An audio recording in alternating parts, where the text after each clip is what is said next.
Hi, and welcome to this week's The Mortgage Broker Broadcast. I'm your host, Craig Skelton. I'm a mortgage business owner, mentor, and coach, and I'm here to help self employed mortgage brokers and business owners build the business that they want.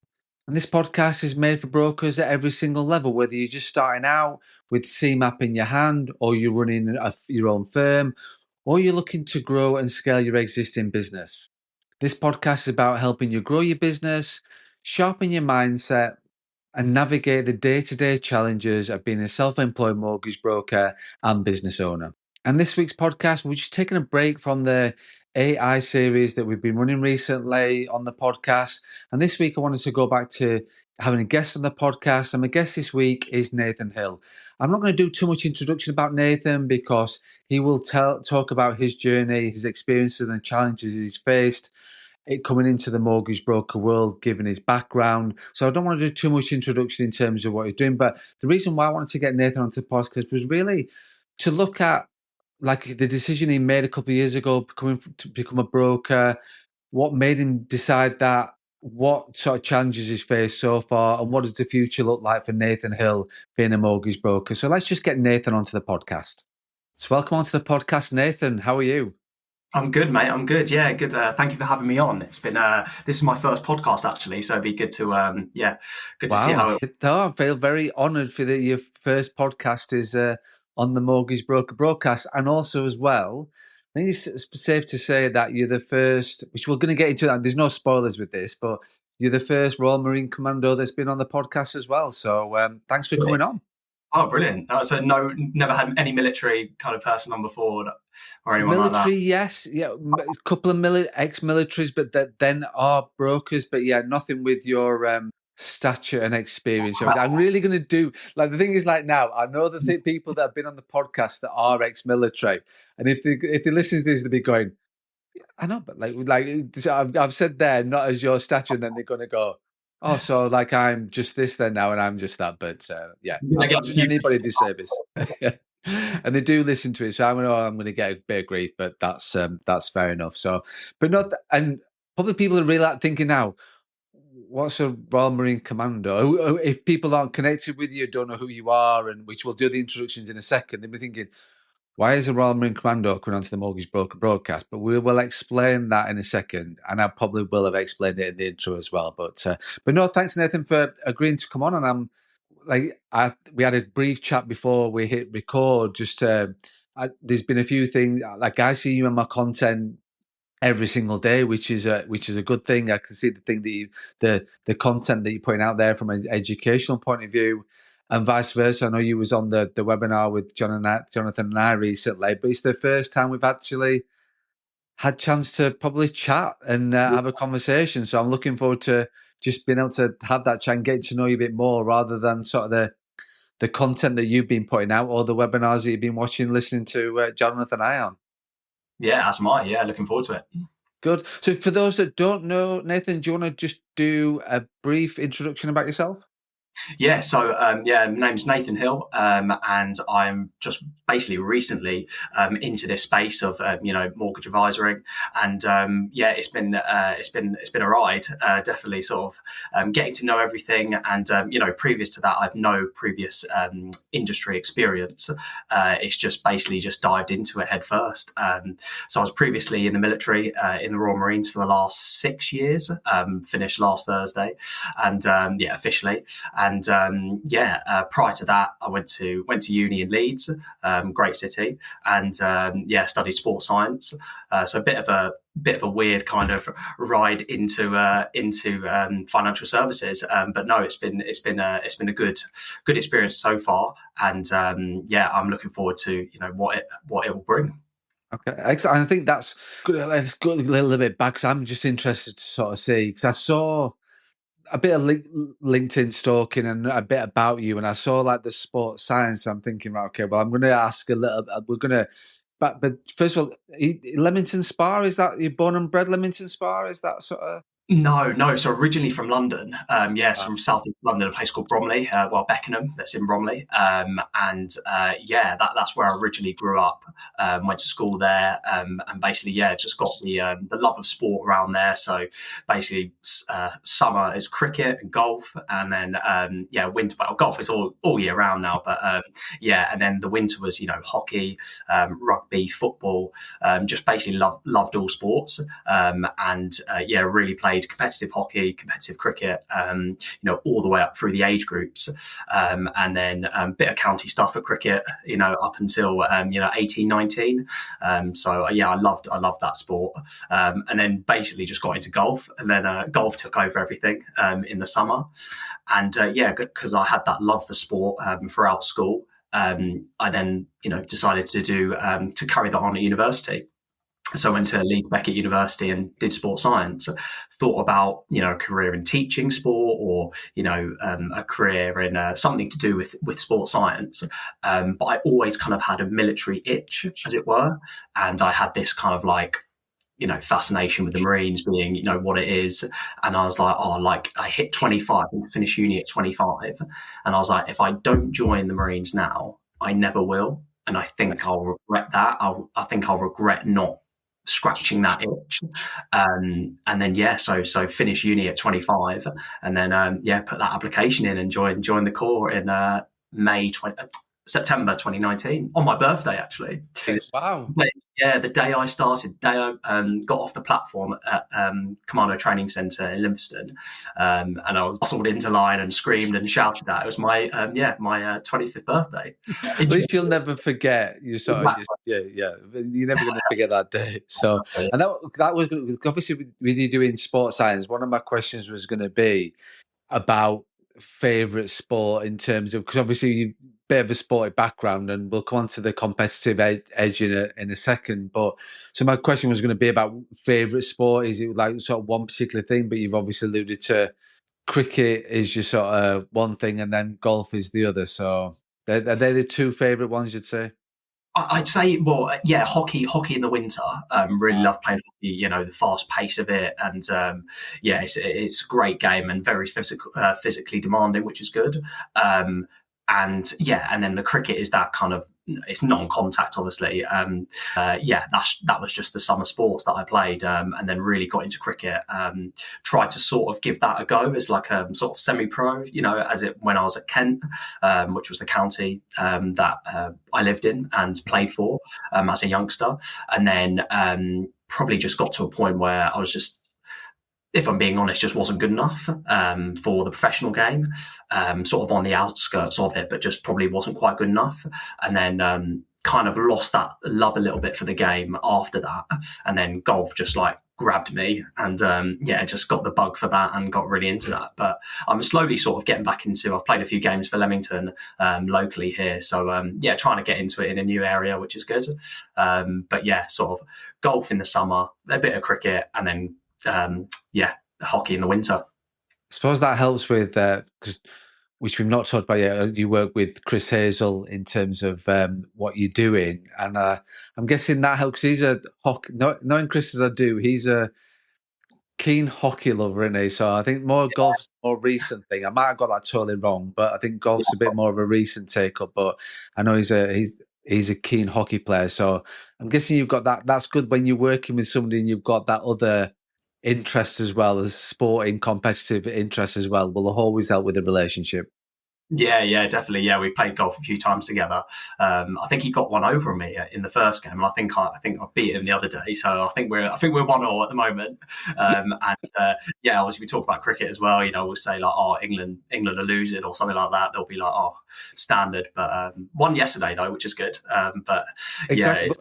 Well, I was thinking about that, thinking you say it's a non-contact sport, but I think yes, I think we can talk. Obviously, this podcast is going out the day after the was it the third test, wasn't it? So yeah, there was a bit of. I'm not a massive cricket fan, but it did the argy bargy, shall we say, did sort of spike my interest. And Richard Jubb, who I work with, and he's an AR of a DA firm, and he's very keen cricketer, and he's very keen. I sort of messaged him a few times. because I don't normally message you about cricket. It's not my number one sport, shall we say. But yeah, even I sort of paid an interest with what were going on over the past few days. Yeah, it has been a few. There were some feathers ruffled definitely in the test match, yeah, no. If you're bowling, if you're facing a leather ball at 90 miles an hour, that could cause a bit of fear as well. So it's non-contact, but if that ball hits you at 9 miles an hour, you're going to feel it. So Yeah, yeah. definitely. Yeah, definitely. So uni leads sports science, military. So, like you said, with that military itch, is that something from your past? Is that family orientated, or just your own way of sort of thinking? What was that? What sort of created that, and what really made that a real purpose of what you wanted to do? Yeah, that sort of came. I think as a youngster, I kind of had a bit of an interest in it, on like video games, on Call of Duty and stuff like that. When you're a bit younger, you enjoy that kind of that thing. And I got a little bit of an interest for when I was younger. In terms of family, no, I'm probably the first military man in my family to go down that route. So yeah, no sort of like parental or granddad, etc. No, who haven't gone down that route. I'm the first one in the family, but yeah, I just had that interest and that keenness for the military. I liked the idea of discipline and hard work, things like that. That sort of it drew me towards it. And then after uni, I was kind of still didn't quite know what I wanted to do. And then when the opportunity arose, I was like, it's now or never, really. So I hit 25 and I was like, still fairly young and still physically able to do it. And then just sort of signed up and then walked through the gates. Were you quite disciplined into before you joined the military? Is that part of your trait that you're quite a disciplined, well-structured individual thinking actually, or is that something that you consider yourself before you hit 25? I would say so, yes. I liked the idea of you get told what to do. And it's like, right, the motto, the mantra in the Marines is right place, right time, right kit. And that's basically how, to be a good Marine, right place, right time, right kit. And it was kind of like I liked that that discipline of there's hierarchy in the military, and you're told where to be, when to do it, with what kit, for how long. And I quite liked that kind of that discipline and the structure. But before that, I would say I was fairly wasn't lazy, it wasn't anything like that. So I'd say I was fairly structured before it. But yeah, obviously that's just magnified in the Corps, especially in training. Those 9 to 10 months was there were some dark times in those times. But I'm guessing if you are like that, then it will help with the transition and not to be too much of a shock. And I think because we'll talk about the transition of being a mortgage broker a little bit further in the podcast, but I think a bit shortly. But yeah, I think if you've that way, then you're more likely to stick it. And like you sort of said there, because I talk a lot about habits in everything that I do. And when you sort of said there about being told what to do, where, what time, with which kit, then that's a good thing to keep that habit when you become self-employed, as a lot of people are. When you start thinking, actually, I've not got those. I'm being told to be here at this time with this kit. Now you've got that bit of freedom of, okay, well, I don't know where I need to be, and I don't know what time, and I don't know how long I'm going to be here. But when I've got an idea what the kit looks like, that will then that's a good habit to have with regards to that structure, rather than having the total freedom of, I'm now self-employed, what do I do now, kind of thing. But we'll come on to that, because I've literally, I said there was no agenda. I've gone off on a bit of a on a tangent there, but yeah, it's but I think, like I say, that helped with the transition from into the military in terms of what I do. This is just a lack of knowledge from my point of view. Just start out literally you straight in as a Marine, you build up to commando, or is it you straight in as a commando? Well, what does that you said about 6 months training, what does that look like from a it took about 9 to 10 months in the end during COVID, because of COVID. So it was straight out. I joined, yeah, September 2019, and it was during COVID, about February, March 2020 was when obviously that all was at its height. So yeah, basically how it works is you do a pre-joining fitness test. There's some sort of administration bits and medical prior to that. Once you've done all that, you then go down to what it was called back then was called a PRMC, sorry. So it's like a potential Royal Marines recruit course. And basically that's a 3-day kind of fast track tester kind of for if you've got kind of what it takes to actually join up. So that'll be a bit of the physical fitness in the gym. So it's not like a weights gym. It's like press ups, sit ups, all kind of like body weight work. And then there's a little bit of military knowledge, so kind of weapon drills, not actually touching a weapon, but like it'd be a PowerPoint of, different weapon systems and how you use them. And then you'll go out into the field, and then you'll learn kind of how to soldier. Sort of an introduction of how to soldier. And then with the Royal Marines, there are 4 commando tests that you do, and you basically do a little run around of one of them, the endurance course it's called. So basically that's what it's like over the 3 days. If you get, that's a point system. So if you get X amount of points, you pass. If you don't, you obviously fail. You'd have to try and do that redo that 3 days in a couple of months time. Once you pass that point, they then give you a start date for when you can start training, and normally they start every recruit troop every 2 weeks. Wow. So then it'll be right, when do you want to start, and you pick that start date, but it can be sort of moved around. So ironically, I wanted it after my birthday, and then they moved it to bang on my birthday, which was nice of them. So then that's your start date, and then once you walk through the gates, you're then introduced to what's called a DL, so a drill instructor, and they essentially show you. So the 2 ways, to start with training is learn how to survive, learn how to fight. So that's how it sort of like the 2 phases of training. That beginning bit, your drill instructor, your DL, teach you how to wash, shave, clean, look after yourself, both on camp, and then you'll start to learn how to look after yourself in the field. That's when you're soldiering. So it sort of moves across those 2 areas. So that's kind of like your first part of training. Then you'll meet your troop sergeant, your troop corporals, and they will then take you through training and teach you the basic skills of being a commando. And then, so that phase 1 is basically learning how to survive and learning the military discipline. And then phase 2 is learning your troop level tactics, your battle drills, your section level tactics, etc., like that.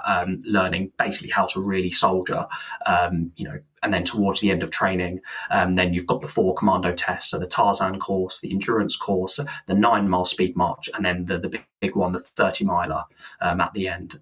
So going through training, physical fitness was a big part of it. And so it's kind of, those are the 2 phases really. And then by the end of it, once you've passed the final exercise and then passed those 4 commando tests, you get your green lid. And mine's just sitting in the back there on my, on my shelf. Yeah, I'll always stay there. And it's that's the moment you're working towards. Shame we couldn't zoom into that as you mentioned at the moment. Yeah. We get the idea. We obviously can see it over your shoulder there.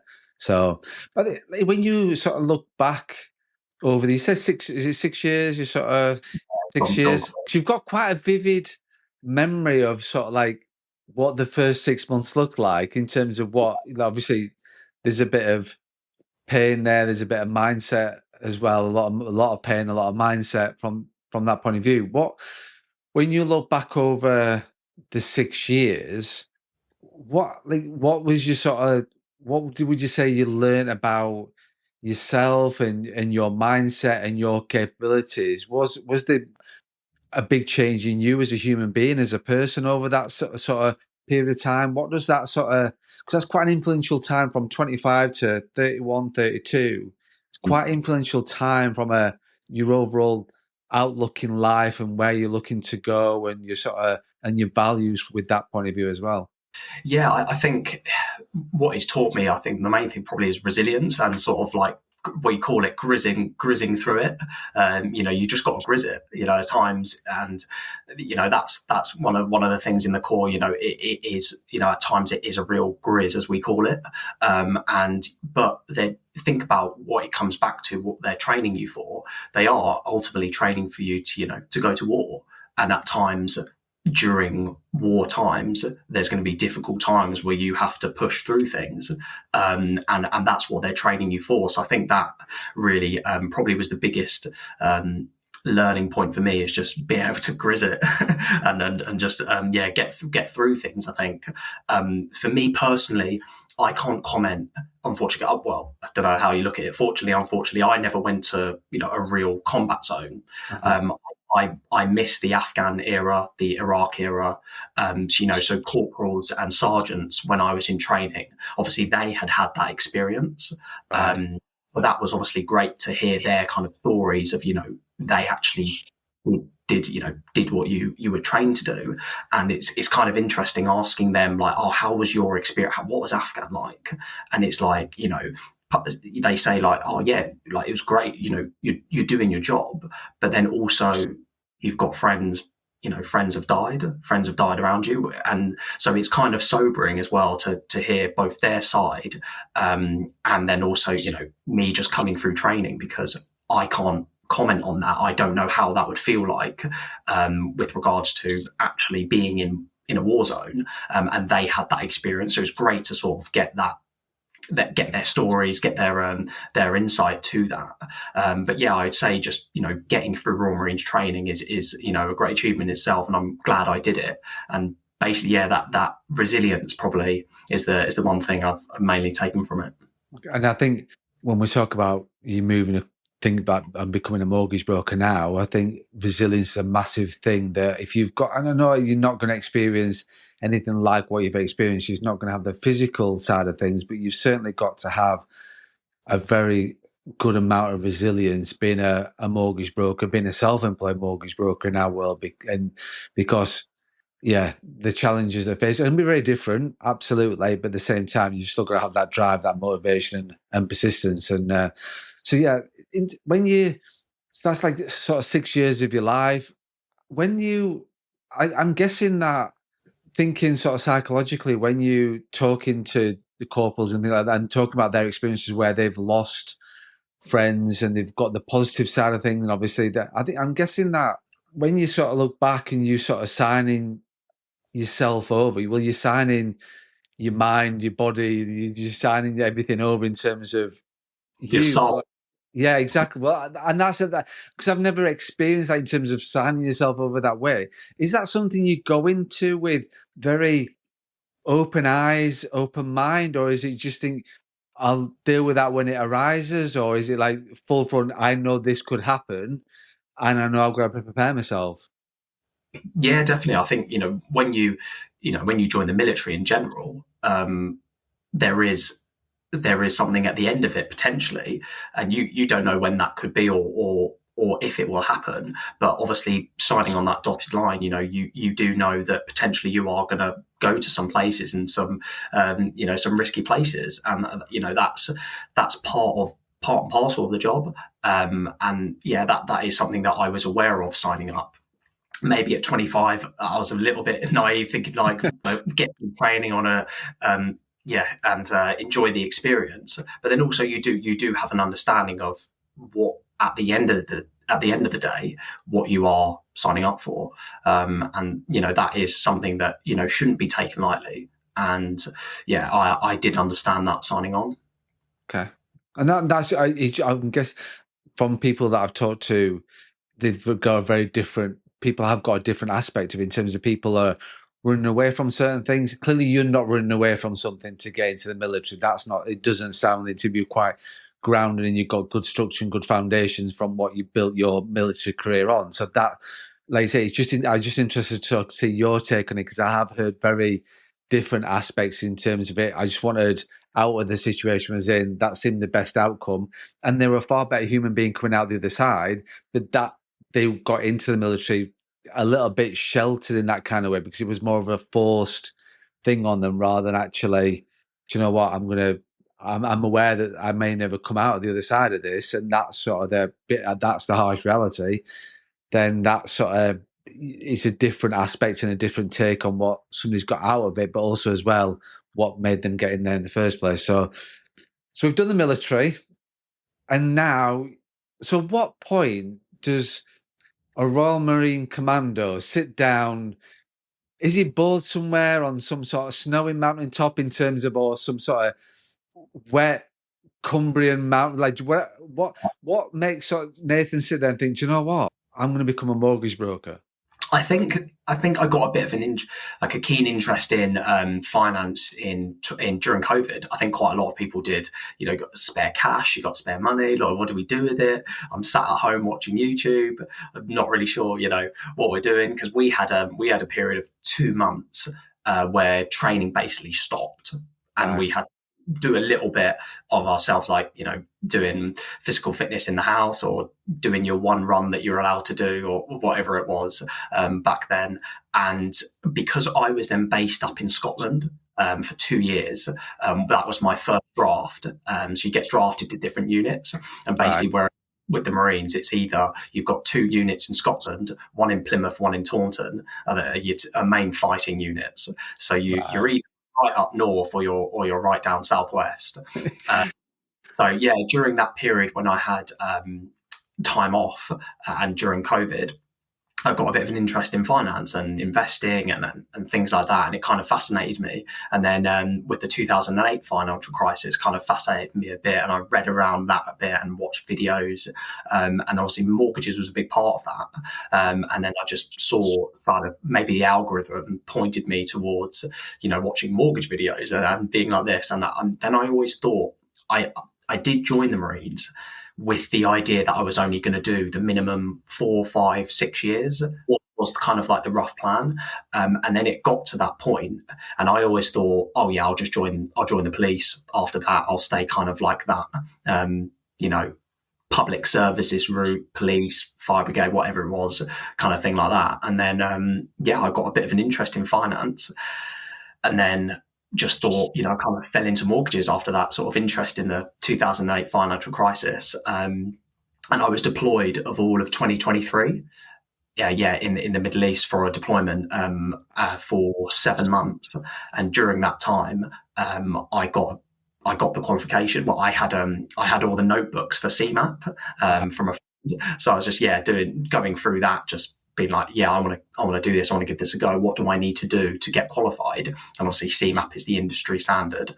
So I got the kind of a bit of a leg up on that during that tour.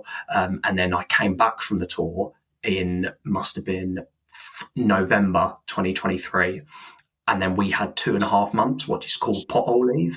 So basically, after you've done a tour or a deployment, you get like an extended period of leave. So that was about 2.5 months, and I just did the qualifications during that time. Wow! So you've gone from sort of I'm picturing the extremes of weather from Scotland then to the Middle East in terms of dealing with that, and then thinking, do you know what? I'm going to take on CMAP at this particular point as well. And did you just go all in CMAP 1, 2, and 3? Just got it all done in that? Like, yeah. How long did it take you to get your CMAP? 2 months. Okay. 2 months. Because I had 2 months. I had that 2 months off. I saw about the crash courses where you can do it in like 10 days and things like that. And I was like, oh, I've got the time. I'll do it myself from the textbook. So I just got the textbook, looked online resources. I don't know if you've heard of Charlotte Hemingway, Future in Finance. All right. Yeah. Yeah. So she was fantastic. Right. Yeah. She was great with her content, and I really sort of leaned on her webinars and, you know, her insights, which was great. And then, just kind of reading off the textbook really, and just learning it as best I could was that. But then obviously, you know, getting CMAP in the hand to then actually doing the job is, as you know, very different. So it's a bit of that steep learning curve. So what does that? So obviously you've left recently, so it's just been quite a recent thing since you've been fully retired. What is like is that the term, fully retired from the forces now? Because I'm going RMR, so I'm technically a Royal Marines Reserve now. Right, so I've got keeping my foot kind of dipped Yeah. in the yeah. Just just in case brokering don't work out, I'll just keep my phone here just to be on the Yeah, safe side. Oh, I can't blame you for that. yeah. But it's because the idea was, I still, the thing that I really will miss is the camaraderie and the friendships, the kind of that you have and that you make in the Corps, and the military in general. That is the kind of things that I'll miss. I'd like to keep an idea of how I could still keep that in the background, especially going into self-employment straight away, where I'm just working from my room, and it was quite straight, and it has been a bit of it's been a bit of a shift. Obviously, it's not easy. I feel No. leaving the military and leaving that group, because I've always been around people, from sport through school, through uni, just around a bunch of lads playing sport, to the Marines being around a bunch of lads playing, well, yeah, they're a sport, but yeah, Oh, doing drilling and exercise, yeah, and then having a laugh in the rooms and that, to now sort of just being on my own in my house. It has been a bit of a shift, so I wanted to keep my toe dipped in it with the reserves, so I can keep that connection really. I think that I say I don't think.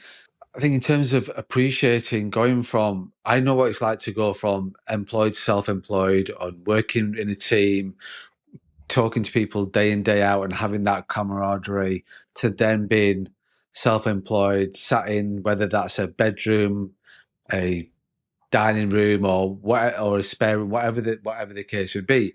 So you've got your transition from military to mortgage broker, but then you've also got the transition from having a real big sort of squad of individuals around you that have, to them being sat in a room where, so you've got people that are very like-minded, I'm guessing, very sort of what, like, in terms of what your thinking is and the way that you work and your mindset and how sort of like your resilience and everything else, and then being sat in front of a screen talking to clients about the mortgages. So you've got a double whammy from that point of view, haven't you? So that was going to be one of my questions: is how do you deal with that? But I'm guessing the RMR keeps you grounded in that way. Yeah, definitely. Yeah, and trying to look at other parts and look at other relationships to build, and even if that is an online relationships, with people that have, more experience than me in the industry, like yourselves, reaching out to, different brokers and different people just to, have a chat and get their insights. So maybe not necessarily just being that physical, around a bunch of lads, a bunch of people just having a laugh and doing drills, but also having relationships online with people is something that I'm trying to build as well, trying to go to network events. So it kind of gets me out of the house a bit and trying to build connections maybe in a different way, to how it was in the military. But trying to build that network and getting a support network around me, I think, is important. And to be fair, it's probably a good. I'm interested to get your aspect on it in terms of, because I talk a lot about, there is the people that I work with are all about, do sort of say about how good this industry is. So coming from different industries, not just talking about military, but sort of being in totally different industries and becoming a broker, getting into the mortgage space, the comment always is, for a lot of people, not everybody, but a lot of people, is they're very pleasantly surprised on how brokers help each other brokers out to then build a business or just be successful and offer there for help and advice. Is that what your experience has been over that period of time? Yeah, definitely. Yeah, it is fascinating actually how many people are just willing to have a chat with you or willing to help. I think starting out when I was doing CMAP, and just after I got CMAP, searching on YouTube, searching on Instagram, TikTok, Spotify, and just trying to gain as much as I can from it. Obviously, I then came across yourself, came across Ash Borland. I know he's been on the podcast a few times. Talked to Ash, and I've asked him a lot on the marketing side and trying to lead generation as a self-employed individual, and that's been great. And then also other brokers and what they do. So that's been great. Anish Patel, I've messaged him a few times, and I know him, and people like that has been really helpful. And just ask it. And Dan Knott as well. He's been on your podcast, and I know It Dan. has, yeah. quite a Yes. few times. Great. And you wouldn't think, because you see kind of their profile on Instagram, you're like, oh well, they're quite like they got a lot of followers, they posting quite a lot, they're just more than happy to chat.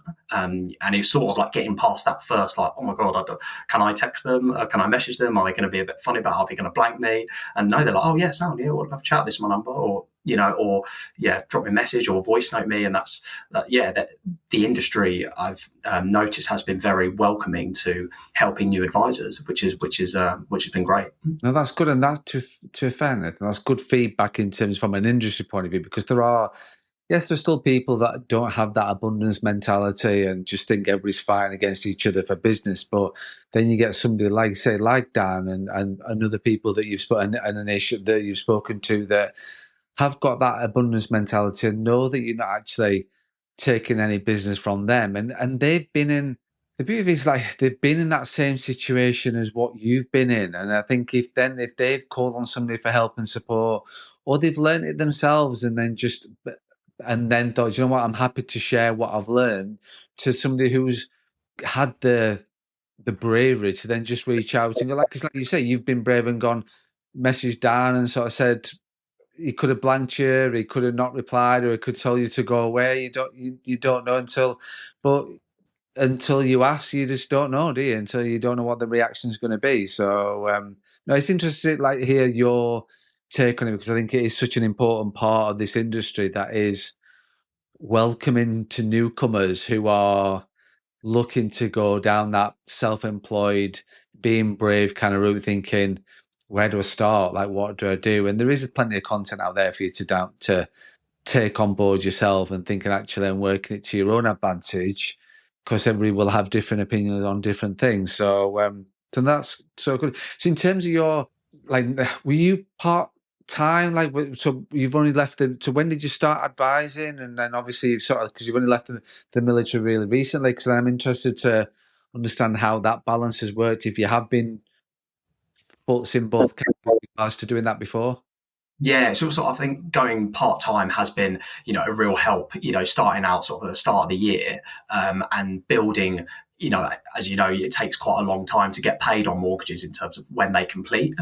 So I had the idea of, going self-employed. It was that decision of, or do I go self-employed or go employed? Some people say, yeah, you go employed first, you get the training, you get the know-how, you build your client bank, and then you go self-employed. And then I had other people say, like, no, employed routes, you can never get off the bandwagon. They're their clients, they're their leads, and then you're just starting. You're starting from scratch when you go self-employed anyway. So they said, like, and I think one thing I've taken from your podcast quite a lot, and the ones that you've done, is finding your why. What's your why? And that kind of really then drove me to be like, well, what is my why? What is my why for leaving the Marines? What is my why for going into the industry? I wanted to leave the Marines because I want to set up a life for me and my partner, probably, start a family soon. And what's the why for doing that? Is because I want to be present. I want to be, here, and I want to set up that life for us and my family, here. And you can't have that in the Marines. You are married to the military, as they say, and wherever His Majesty will send you, you've got to go. Whether that's Scotland, whether that's Middle East, whether that's Australia, you're going to go.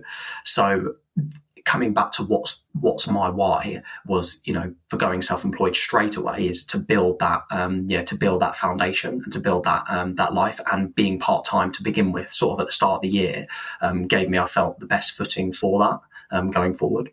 And so I think, like I say, if you can make it work and getting that balance right, as you said, Nathan, it is all about the whys, and that's been good for you in terms of experience and being true to yourself, thinking what your why is, because people understand what their why is, but then they don't do anything about it. They just stay where they are, don't change anything, because they're not brave enough to think, you know what, I need to fulfill my true potential, and actually don't need to be sat here in, like you said about being employed or self-employed.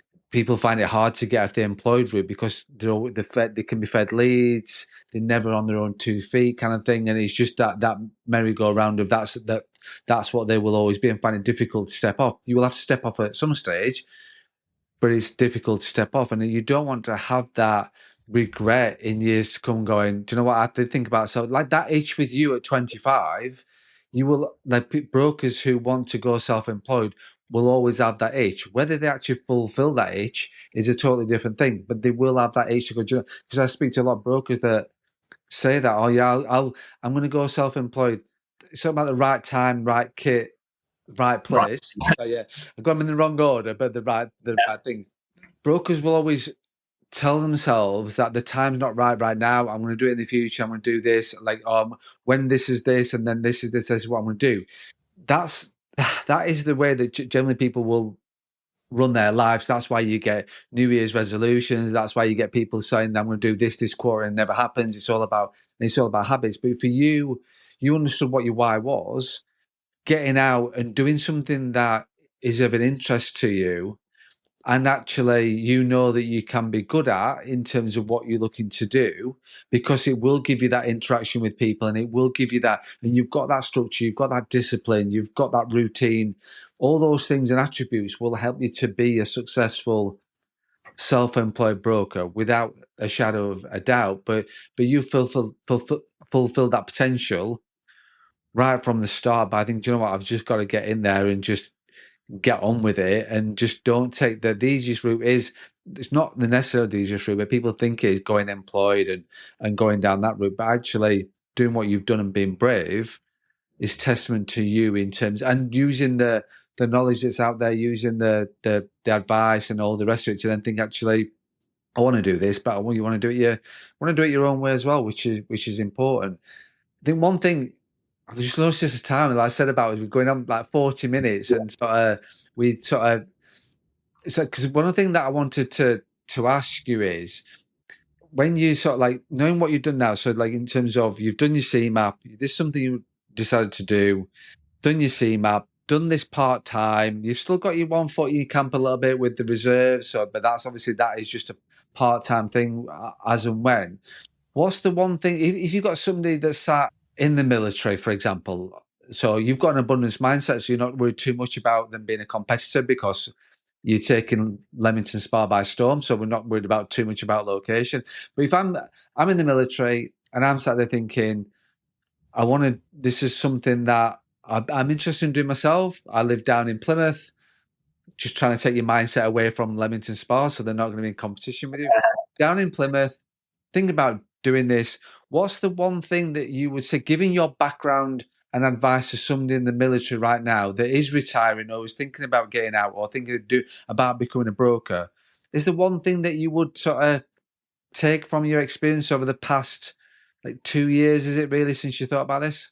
Yeah, I'd say planning and having that foundation of an idea of what you want to do, and then especially if you're going to go self-employed, having some savings to start out. I know you say that as well, about having a bit of a cash buffer, for when you do finish employment, so that you're not chasing that lead. You're not chasing the money from day one. And yeah, I'd say planning, and then just get out there, get information. There's plenty of information online, from your own programs, from different people's on the socials and on YouTube. And Gary Das is a great one as well. He's done loads of stuff on, like, oh right, this is what you need to be a broker, the avenues and things like that. And then basically just getting out there really, and trying to find the feeders to ask brokers. I remember when I first, would have been Christmas 23, I searched mortgage brokers around Beckenham in London, and I just phoned about 20 of them, and most of them were like, no, we don't. And then a couple of them were like, oh yeah, we'll just have a chat. And then I said, look, I'm looking to get CMAP. I'm studying at the moment. I'd love to just have a chat with you if I can shadow you, or so they're like, the GDPR issue, you can't shadow me, but I'll have a chat with you, and we can talk. So that was kind of what I did to try and get an understanding of the feelings. And I remember there was a guy I spoke to in Acosta. He went to my school, and he's been a broker for a few years now, but he's a bit older than me. And we had a chat, and then that was when I first found out about DA. And I was just like, I remember writing it in my notes when I spoke to him, and I got back home and I was like, what is DA? What is AI? And you wouldn't know that if you didn't if you are going to go self-employed, you wouldn't know that if you didn't just reach out and try and find out about the industry. So yeah, I would say planning, both financially. I try to build up savings. So, and then I think you talk about it as well with your minimum amount that you're knowing your numbers, and that minimum amount of, I know what I want to have per month, or how much and how many months I want saved to start me out. So I'd say planning, and just get out there and research. Excellent. So we've talked about the past, we've talked about the present kind of thing. Future wise, like obviously it's still very early days into your sort of broking world, but any sort of, you've already alluded about family sort of plans for the future, but Yeah. is that what it is, and taking over Leamington Spa? Yeah, probably. Yeah. So obviously, with Chris, Hayes, always been great to, Chris is a great guy, and we've been working together for a while now. We sort of like trying to push the business forward with Chris. He's obviously got the Stratford base. I'm looking to gain that Leamington Warwick base, and then seeing where the future takes us in that sense. But yeah, still trying to learn all the lender criteria for now, and get all that in, which is forever changing. But yeah, I'd say just going into it with my eyes wide open, and looking forward to what the future will hold. Excellent.